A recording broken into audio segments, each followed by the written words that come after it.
भाई सोचो, Drew McIntyre announcer table पर चढ़ के बोला Cody Rhodes is a little bitch, और तभी आरकेओ फ्रॉम आउटर नोवेयर। आप बताओ स्मैकडाउन का माहौल कितना तगड़ा हो गया है। आगे सीना आराम से बैक स्टेज जा रहा था, तभी ब्रॉक लेसनर का नाम आया और उसके पहले सीना समझ पाता लोगन पॉल ने भाई पेल दिया। अब बताओ स्मैकडाउन में ऐसा कुछ हो सकता था? किसने सोचा था? जानेंगे सब कुछ इस वीडियो में। बस सब्सक्राइब करना पड़ेगा कुमार पांडे यूट्यूब चैनल और फेसबुक पेज को। भाई जॉन सीना रिंग में आया, पूरा अरीना गूंज उठा, लेकिन उससे पहले वो कुछ बोल पाता, लोगन पॉल ने बीच में ही घुस के ऐसी बातें ठोक दी कि सबके होश उड़ गए। अब सवाल ये है कि सीना चुप बैठेगा या कुछ रिप्लाई करेगा। लोगन पॉल बोलता है इंग्लैंड का क्राउड तो ठीक है, लेकिन Irish drunk, washed up, failures. भाई गाली पे गाली दे रहा था लोगन पॉल। फिर सीना पे चढ़ गया, बोला तू प्रोफेशनल प्रिटेंडर है, एक कॉर्पोरेट पपेट, 23 साल से वही 5 मूव करता आ रहा है। अब सवाल उठता है क्या सीना इस बेइज्जती का बदला लेगा या फिर उसे निगल जाएगा? लेकिन भाई सीना ने भी क्लैप बैक दिया, बोला लोगन तू टैलेंटेड है, फ्यूचर चैंपियन भी हो सकता है, लेकिन तू आउटसाइडर नहीं, तू डिसअपॉइंटमेंट है। और सुन, मैं 2010 में डबलिन में शेमस से लड़ा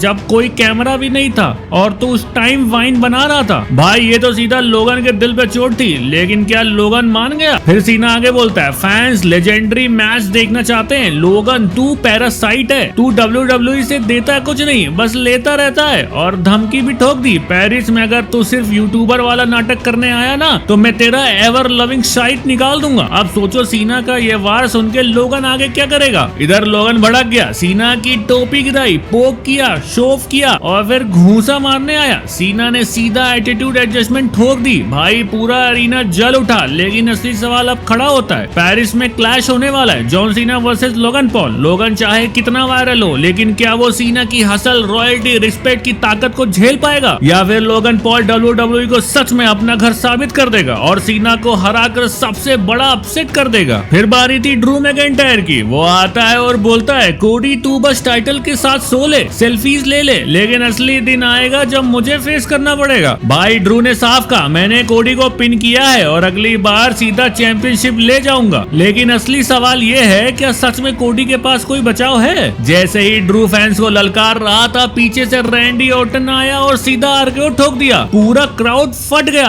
भाई ये तो क्लासिक ऑर्टन वाला मोमेंट था। अब दिमाग में सवाल ये है क्या ऑर्टन और ड्रू की दुश्मनी अब सीधा कोडी रोड्स की फाइट में मिल जाएगी? तो पिक्चर अब साफ है, एक तरफ कोडी वर्सेस ड्रू का खतरा पेरिस तक खिंच रहा है और रैंडी ऑर्टन भी बीच में घुस गया है। इधर सीना जा रहा था बैक स्टेज, निक एल्डिस आया और बोला मेरे पास ब्रॉक लेसनर का मैसेज है। भाई लेसनर का नाम आते ही क्यूरोसिटी तो वैसे ही आसमान पर चली जाती है। सवाल ये है आखिर लेसनर ने मैसेज क्या भेजा था? वार्निंग, चैलेंज या कोई ट्रैप? लेकिन सीना रिएक्ट करे उससे पहले ही पीछे से लोगन पॉल आया और सीधा पंच ठोक दिया। भाई सोचो, एक तरफ लेसनर का नाम और दूसरी तरफ लोगन की चालबाजी। अब सवाल उठता है क्या लोगन अकेले खेल रहा है या कहीं ये सब लेसनर लोगन का हिडन प्लान तो नहीं है? मारने के बाद लोगन वॉक ऑफ कर गया, एल्डिस ने सीना को उठाने की कोशिश की और शो यहीं पर खत्म हो गया। जो भी हो भाई, कुमार पांडे यूट्यूब चैनल को भाई सब्सक्राइब करना है कैसे भी करके। Bye bye.